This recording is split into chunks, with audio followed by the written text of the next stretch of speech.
Abbiamo abbandonato Montefiore perché ci era stato dato quest'ordine.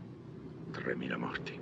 E adesso invece l'ordine è di riprenderlo, a tutti i costi. 5.000 morti. Attaccheremo immediatamente per non permettere al nemico di consolidare le sue posizioni e di trincerarsi.